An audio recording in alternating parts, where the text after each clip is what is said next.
नमस्कार, मैं हूँ सीएल तलानिया जीपीसी सीकर से। और आज हम पढ़ेंगे इलेक्ट्रिकल वर्कशॉप, जिसका कोड है EE 209। और आज का जो टॉपिक है जो हम पढ़ेंगे वो है types of wiring and their application, यानी कि वायरिंग कितने प्रकार की होती है और वो कहाँ कहाँ पे यूज़ की जाती है। अब जो वायरिंग है उनको हम डिवाइड करने से पहले हम जो वायरिंग को जो मेन कैटेगरी है वो जो मुख्य रूप से जो वायरिंग को हम अलग अलग करते हैं वो है दो टाइप की। उसमें एक है अस्थाई यानी टेम्परेरी वायरिंग, दूसरी है स्थायी वायरिंग यानी परमानेंट वायरिंग। एक अस्थायी वायरिंग यानी कुछ समय के लिए करते हैं उसको फिर हटा देते हैं, और दूसरी है परमानेंट जो हमेशा के लिए वायरिंग रहती है। तो ये अब हम इन दोनों वायरिंग को अस्थायी वायरिंग और स्थायी वायरिंग दोनों को हम पढ़ेंगे। तो सबसे पहले अस्थायी वायरिंग हम पढ़ेंगे। अस्थायी वायरिंग पढ़ेंगे। अस्थायी वायरिंग, तो जो अस्थायी या टेम्परेरी वायरिंग है ये दो प्रकार की होती है। तो दो प्रकार में जो सबसे पहले है वह है फ्लेक्सिबल तार की जो वायरिंग या फ्लेक्सिबल वायरिंग इसको बोलते हैं। इस जो वायरिंग के अंदर क्या होता है कि जो वायर यूज़ करते हैं वो ऐसा वायर यूज़ करते हैं जैसे चाहे उसको मोड़ सकते हैं, जहाँ चाहे मोड़ सकते हैं, सीधा कर सकते हैं। तो इसको मतलब ओपनली हम वायर को ही यूज़ करते हैं, तो इसके लिए हम कोई और बेस वगैरह यूज़ नहीं करते हैं। तो इसमें क्या, इस वायरिंग में फ्लेक्सिबल तार को काम में लिया जाता है और इसे आसानी से कैसे भी मोड़ा जा सकता है। ये तार है, ये कई रंग में मिलता है, कई रंग में मिलता है। जैसे ये जोड़े में होता है लाल पीला, लाल पीला, लाल पीला, लाल काला, लाल सफ़ेद, ये ऐसे अलग अलग इसमें पेयर में बाज़ार में मिलता है। तो इसको हम जो फ्लेक्सिबल जो तार है जो पतले वाला उसको हम डोरी के नाम से बांधते, जो घरों में हम हर कहीं होल्डर वगैरह काम लगाने के लिए काम में लेते हैं।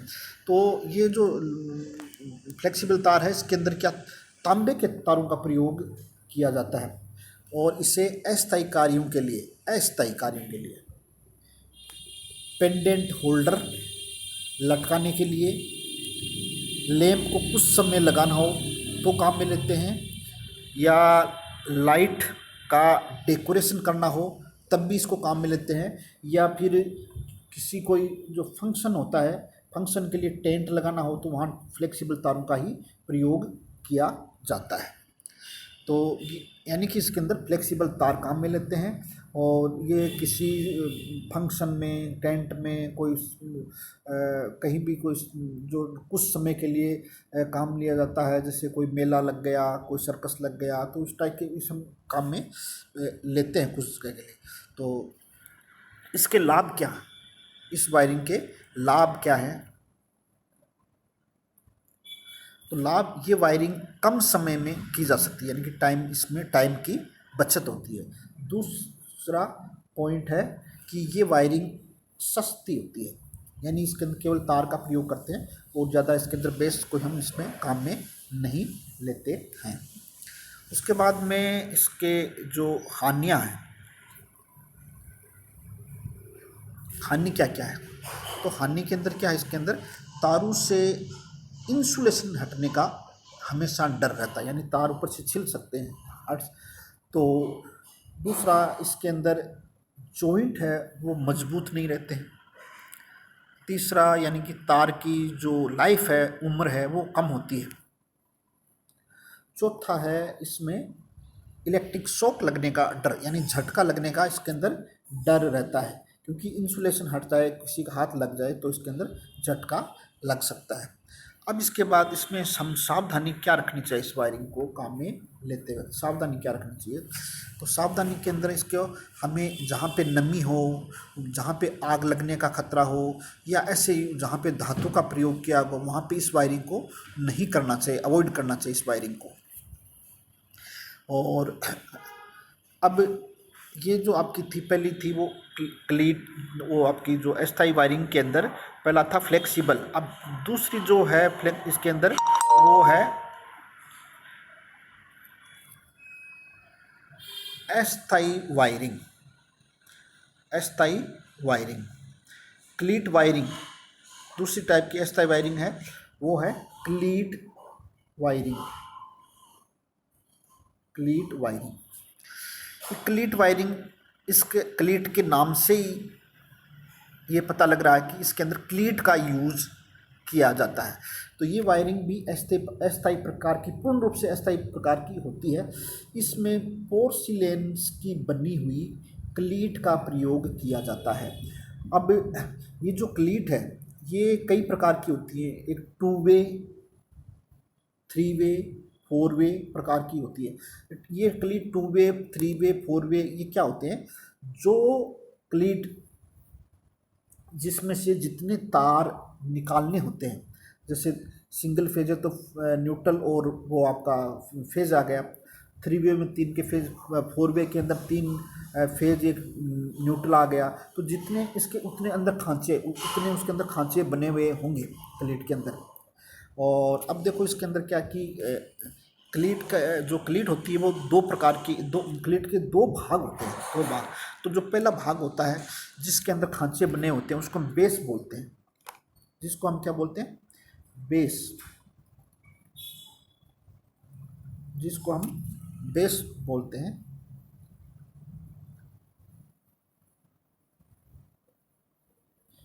बेस। और दूसरे को ऊपर जिसको ढकते हैं उसको बोलते हैं कवर। ये दो, इसके दो भाग होते हैं, एक होता है बेस, एक होता है कवर। इसमें जो वायर काम में लेते हैं वो होता है VI तार का प्रयोग किया जाता है। यानी क्लीट के अंदर जो तार काम में लेते हैं वो कौन सा? VIR। तो VIR तार का इसके अंदर प्रयोग किया जाता है।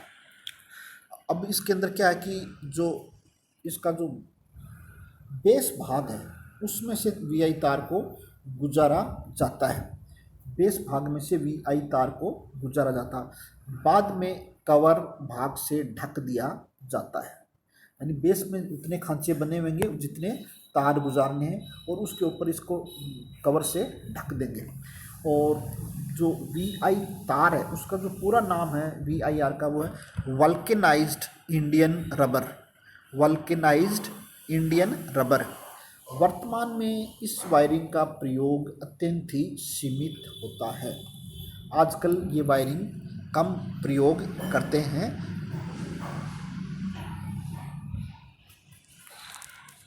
अब इसके अंदर देखो ये जो आपका ये जो कवर है, इसके जो भाग है, जो ये बेस है, ये दो वाला है। इसमें दो खांचे हैं, यानी कि इसमें दो तार, 2 वे क्लीट है ये, और ये 3 वे क्लीट है।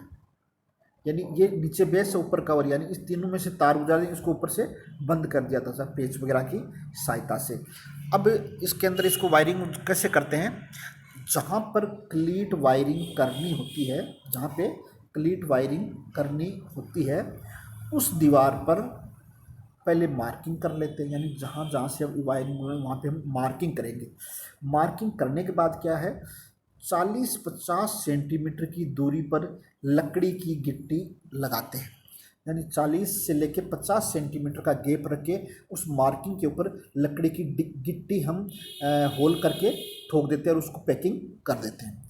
और उसके जितने तार परिपथ में लेने होते हैं उतने रास्ते वाली क्लीट का पेच की सहायता से गिट्टियों पर फिट कर देते हैं। यानी कि जितने रास्ते वाली 2 वे वाली, 3 वे वाली जो भी लगानी है, जितने तार हम यूज़ कर रहे हैं वो वाली गिट्टी हम, वो क्लीट हम फिट कर देंगे पेच की सहायता से। फिर क्लीट के बेस में से तार गुजार कर कवर से ढक देंगे, कवर से ढक देंगे। अब इसके जो लाभ क्या है, तो क्लीट वायरिंग की मरम्मत शीघ्रता से हो जाती है। ये शीघ्रता से क्यों हो जाती है? क्योंकि इसमें दोष ढूंढना आसान, यानी फॉल्ट को ढूंढना ओपन होती है, इसलिए फॉल्ट को ढूंढना आसान होता है। फिर इसके जो हानियां हैं, हानियां वो क्या है? ये वायरिंग पूरी खुली ओपन दिखाई देती है। दिखाई देती है। फिर दूसरा पॉइंट इसका क्या कहता है कि इसमें यांत्रिक जो सुदृढ़ता वो यांत्रिक सुदृढ़ता नहीं होती है, यानी मजबूत नहीं होती है। तीसरी, तारों का इंसुलेशन हटने का, यानी इसका विद्युत रोधन तार का रबर वो हटने का डर लगा रहता है, उससे हमें झटका भी लग सकता है। फिर उसके बाद में है ये वायरिंग देखने में सुंदर नहीं दिखाई देती है। तो ये हानि है, ये इसके दोष है। तो इसके अंदर आपने ये इसके हानि दोष ये एक बार और आप इसमें जो क्लीट होती हैं वो कैसी होती हैं, ये दीवार पे यानी 50-60 सेंटीमीटर गैप लगा के ये लगाते थे, इसमें से तार को गुजारते हैं। तो बेस में से गुजारेंगे और कवर से उसको ढक देंगे। अब आती है स्थायी वायरिंग, यानी कि परमानेंट वायरिंग, जो कि हमेशा के लिए रहती है। परमानेंट वायरिंग हम पढ़ेंगे, परमानेंट वायरिंग। और परमानेंट भी कई प्रकार की होती है ये वायरिंग। तो ये परमानेंट वायरिंग में पहले हम पढ़ेंगे casing capping wiring. Casing capping wiring, wooden लकड़ी वाली केसिंग केपिंग वायरिंग हम पढ़ेंगे। तो ये सागवान की लकड़ी की बनाई जाती है। तो इसके अंदर भी दो भाग होते हैं, एक केसिंग और दूसरा केपिंग। एक केसिंग भाग होता है और दूसरा होता है केपिंग। अब केसिंग में क्या होता है, केसिंग में जितने तार गुजारने होते हैं उतनी ग्रूव्स या नालियां बनी होती हैं, ग्रूव या नालियां बनी होती है। केसिंग 2 नालीदार व 3 नालीदार का हो सकता है, यानी जितने तार बनाए जाते हैं, 2 निकालने 2 नालीदार वाला होगा, 3 निकालेंगे 3 नालीदार, 4 ने 4 वाला होगा। केपिंग में ऊपर लाइन बनी रहती है जिनसे ये पता चलता है कि नीचे तार गुजर रही है। इसमें पीवीसी या वीआईआर तार का प्रयोग किया जाता है, यानी इसके अंदर जो वायर काम में लेंगे या तो वो वीआईआर वल्केनाइज्ड इंडियन रबर होगा या पीवीसी पॉलीविनाइल क्लोराइड तार होगा वायर। और फिर वुडन केसिंग केपिंग के स्थान पर आजकल पीवीसी केसिंग केपिंग काम में लिया जाने लगा है, यानी वुडन वाला केसिंग केपिंग है उसके जो बदले आजकल ये हम आगे पढ़ेंगे पीवीसी केसिंग केपिंग काम में लेने लग गए। अब क्या है कि जो केसिंग केपिंग वुडन वाली केसिंग केपिंग करते समय में निम्न बातों का ध्यान रखना चाहिए। तो ये पहला ध्यान क्या रखना चाहिए, वायरिंग की जो लेआउट के अनुसार मार्किंग करके, यानी कि पहले हम लेआउट बनाएंगे, यानी हम किसी नील वगैरह से डोरी से जहाँ से वायरिंग करनी है उसका लेआउट बनाएंगे। फिर हम क्या करेंगे, उस जो मार्किंग है मार्किंग के ऊपर 0.75 मीटर यानी कि 60 से ये आपका 75 सेंटीमीटर की दूरी पर लकड़ी की ये गिट्टी लगाएंगे। फिर हम क्या करेंगे कि केसिंग का चयन है वो तारों की संख्या के अनुसार करेंगे, यानी कि 2 नाली वाला लेना है, 3 नाली वाला लेना, केसिंग 4 वाला लेना, वो हम तारों की संख्या के आधार पर लगाएंगे। फिर हम क्या करेंगे, इसके अंदर यूज करेंगे जहाँ जहाँ आवश्यकता हो, किन किन की, सीधा straight joint, T joint, cross T joint, T bridge joint, ये जो जोड़ है या सीधा जोड़, टी जोड़, क्रॉस टी जोड़, टी ब्रिज जोड़ की आवश्यकता का हो, जैसी आवश्यकता वैसा प्रयोग करेंगे। और केसिंग को गिट्टियों पर 35 mm के पेच से कसेंगे, 35 mm के पेच से कसेंगे। फिर फेज तार और न्यूट्रल तार को अलग अलग केसिंग की नालियों से, यानी एक केसिंग में अलग अलग नालियां होंगी ना, उस नालियों में से अलग फेज तार को दूसरी नाली में से और इसको दूसरी नाली में से अलग अलग में से गुजारे, एक के अंदर दोनों को नहीं डालेंगे। फिर केसिंग को फिट करने के लिए 60 से 90 सेंटीमीटर की दूरी पर पेचों द्वारा कस देंगे। फिर केसिंग को कसने के बाद राउंड ब्लॉक लगाएंगे या वुडन बोर्ड लगाएंगे, राउंड ब्लॉक और वुडन बोर्ड लगाएंगे।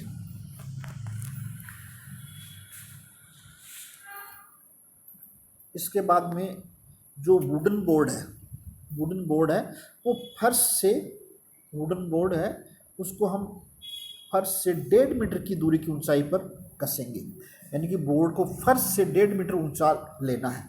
फिर क्या है कि जो दीवार है उसके अगर आर पार हमें तार ले जाना है तो वहाँ तार को केसिंग के द्वारा नहीं ले जाएंगे और तार को नंगा भी नहीं ले जाएंगे, वहाँ कंड्यूट पाइप के द्वारा ले जाएंगे।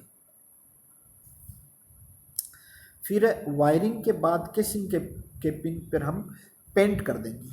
केसिंग के पेंट करने से क्या होगा कि जो ये आपकी लकड़ी है, लकड़ी सागवान की है, लकड़ी है, तो ये इसके दीमक नहीं लगेगी, ये ख़राब नहीं, और इसकी जो ड्यूरेबिलिटी है, उम्र है, वो लाइफ बढ़ जाएगी। और उसके बाद में इसके हम देखेंगे लाभ।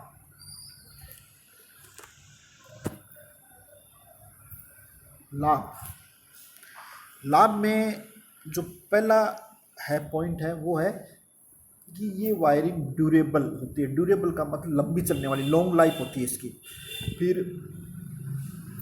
है इसमें तार सुरक्षित रहते हैं, अंदर रखते हैं, तो इसमें नमी, वो धूप वगैरह ये नहीं लगती है, मतलब खुले में तार ओपन नहीं दिखाई देते हैं। फिर इसमें तार, फेज व तार के बीच शॉर्ट सर्किट नहीं होता, क्योंकि अलग अलग नाली के अंदर होते हैं, इसलिए शॉर्ट सर्किट होने का खतरा नहीं इसके अंदर रहता। इसके बाद में है इसकी हानियाँ। इसके बाद में इसकी है हानियाँ।